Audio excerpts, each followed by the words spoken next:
ఇలా కొన్నాళ్ళు వస్తే మీ అమ్మకి నయం కావచ్చు. Thank you doctor.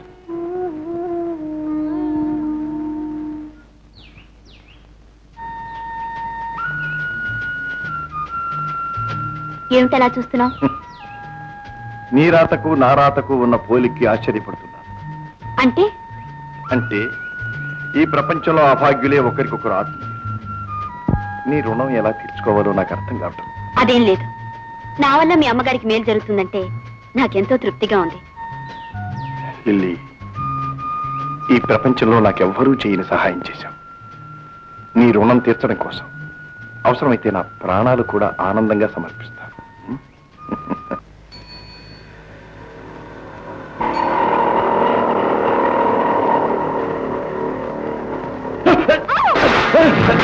ఎవరా నువ్వు? రోడ్డు మీద కళ్ళు ముట్టుకుంటూ ఉడతలు పట్టే నాయరా. ఎవరితో నువ్వు?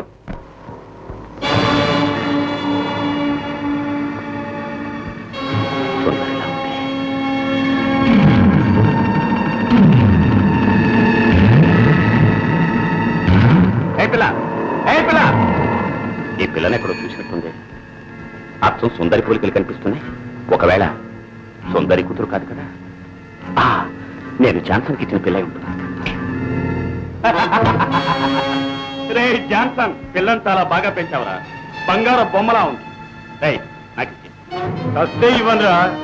జగ్గు, లిల్లీ నా బిడ్డతో సమానం. దాన్ని ఏమైనా చేసావా నీ గుట్టు పోలీసులకు చెప్పి ఉరి శిక్ష వేయిస్తాను. దాని సొంత తండ్రిలా మాట్లాడుతున్నావే. ఇప్పుడు దాని ఖరీదెంతో తెలుసా? కొన్ని లక్షలు. దాన్ని కొనేవాళ్ళు ఇద్దరున్నారు. ఒకడు దాని కన్న తండ్రి, రెండో వాడు దాని తల్లిని నా చేత హత్య చేయించిన వాడు. వచ్చిన డబ్బులో ఇద్దరికి చెరిసగం. ఓకే, నోరు మూయి. అట్టే హరాం చేశావో నీ నోరు శాశ్వతంగా మూయిస్తాం.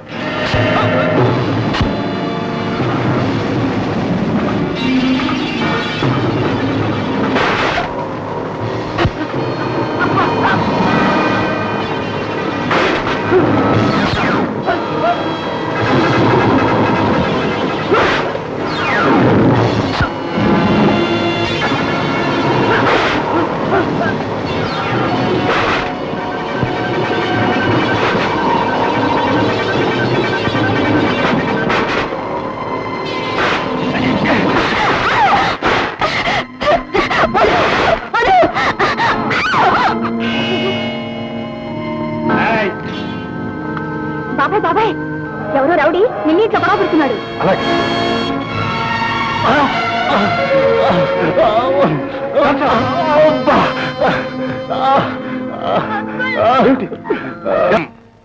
ఆ పిల్ల నా కూతురు అని ఏమిటి రుజువు?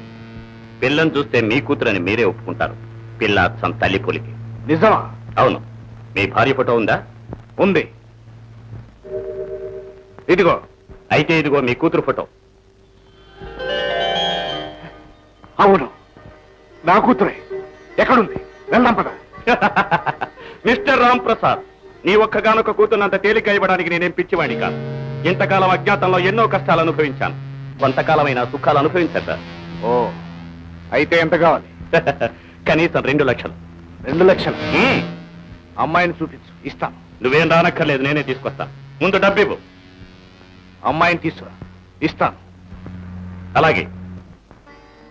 సుందరి, మన బిడ్డ శారద బ్రతికే ఉందట. ఎంత అదృష్టం! ఏమిటి అదృష్టం రామ్ ప్రసాద్? యుగంధర్, ఓ శుభవార్త. నా బిడ్డ శారద బ్రతికే ఉందట. బ్రతికే ఉందా? ఎక్కడుంది? జగ్గు దగ్గర. ఇప్పుడే తీసుకొస్తాను వెళ్ళాడు. ఎవరు? Jaggu. I see.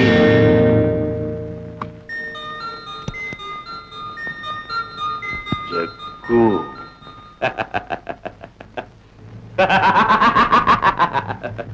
Hi Lily, ఇవాళ నీ దరిద్రం వదిలిపోతుంది. నిన్ను మీ నాన్న దగ్గరికి తీసుకెళ్ళబోతున్నాను. ఇదిగో లిల్లీ, నిన్ను నీ తండ్రికి అప్పచెప్తున్నందుకు ఆయన నాకు 2 లక్షలు ఇస్తున్నాడు. మరి నిన్ను మీ నాన్న దగ్గరికి తీసుకెళ్ళినందుకు నువ్వు నాకేమిస్తావు?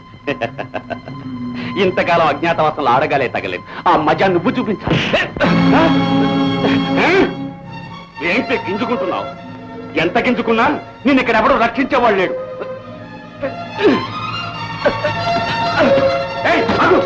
ఎక్కడికే పారిపోతున్నావు? గుండె పెట్ట.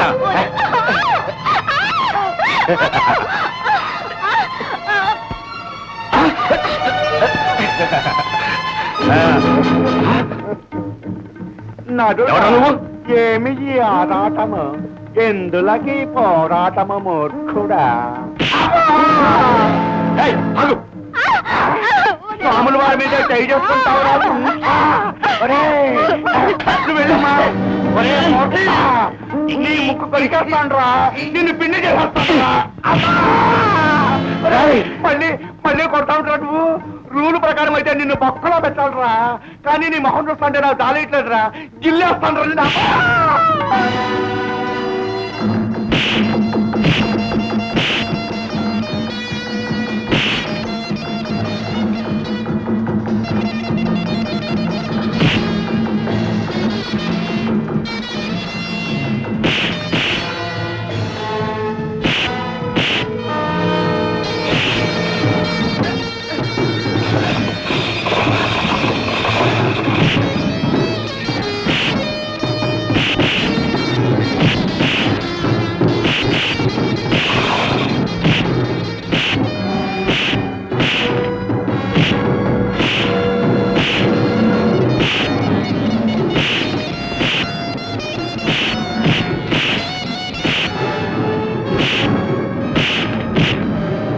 వద్దు, చంపద్దు, నన్ను చంపద్దు.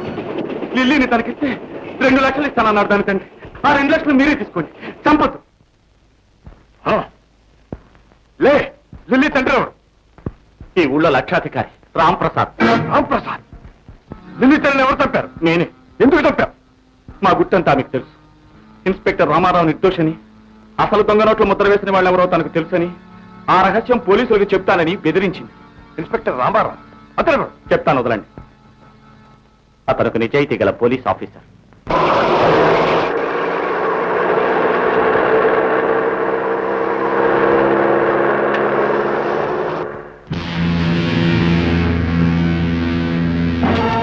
You are under arrest.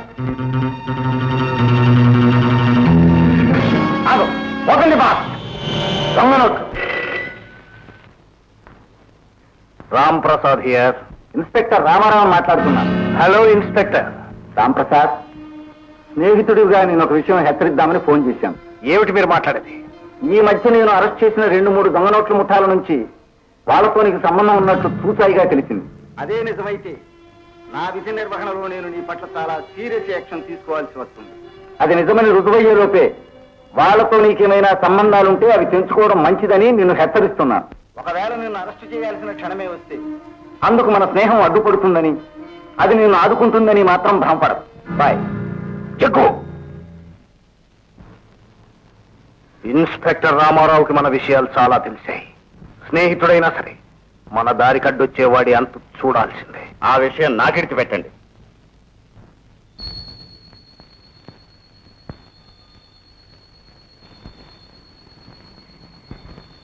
మా ప్లాన్ ప్రకారం నేనే ఆయన ఇంట్లో దొంగ నోట్లు పెట్టాను.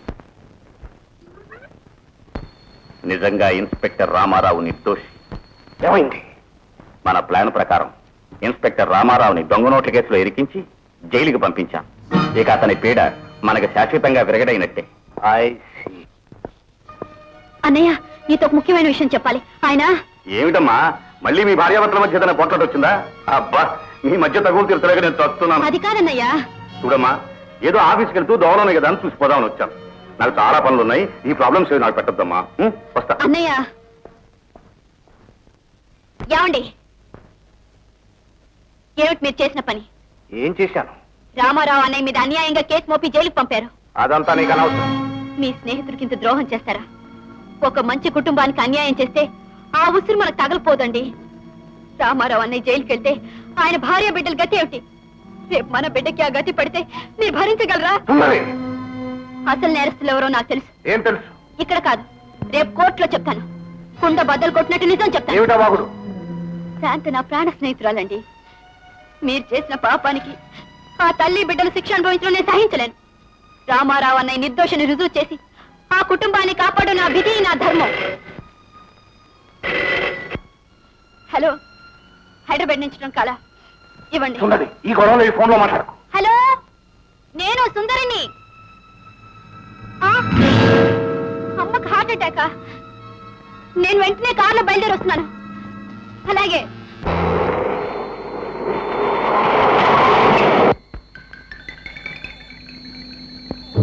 పసిపిల్లని చంపడానికి చేతులు రాక తీసుకెళ్లి నా మిత్రుడు జాన్సన్కి అప్పచెప్పి నేను వెళ్ళిపోయాను.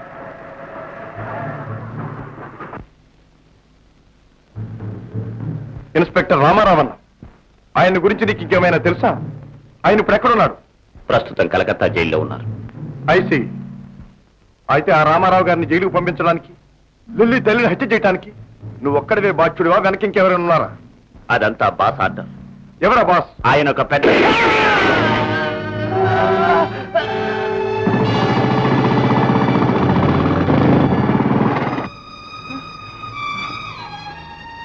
చచ్చిపోయాడు. ఏడిసావిలా రారా వెంకటరావు? నేను వెంకటరావు నీకెలా తెలుసు? నీ మొఖం చెప్తాను వెళ్ళరా. లిల్లీని తీసుకెళ్ళి ఆమె తండ్రి రాంప్రసాద్ గారికి అప్పచెప్పు. నన్ను పోలీసులు పట్టుకుని బొక్కలో పెట్టు. మరే పర్వాలేదురా, నువ్వు రాష్ట్రంగా వెళ్ళి నాకు ఎదురు ఉండు. అక్కడ జట్టానికి సాయం చేస్తాడు. పోనీ నువ్వే తీసుకెళ్ళి అప్పచెప్పొచ్చు కదా. నేను కలకత్తా వెళ్ళి మా నాన్నగారిని కలుసుకోవాలి. లిల్లీ జాగ్రత్త, వస్తాను.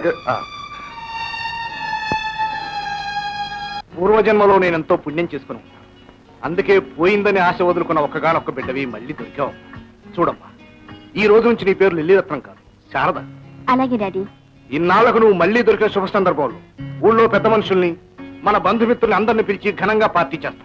డాడీ, మన బంధువులందరికన్నా దగ్గర బంధువు, ఊళ్ళో పెద్దవాళ్ళందరికన్నా పెద్దవాడు, మనకెంతో ఆత్మీయుడు ఒక అతను ఉన్నాడు. అతను కూడా మన పార్టీకి పిలవాలి. ఎవరమ్మా అతను? నన్ను రక్షించి మీ దగ్గర పంపించినందుకు కృష్ణ. కృష్ణ? అవును, అతనే మీ కాబోయే అల్లుడు కూడా. అలాగా? అయితే తప్పకుండా పిలవమ్మా. రేపు 10 మందిలో అదే పార్టీలో అతనే నాకు కాబోయే అల్లుడని ప్రకటిస్తాను. వెంటనే పెళ్లి జరిపిస్తాను.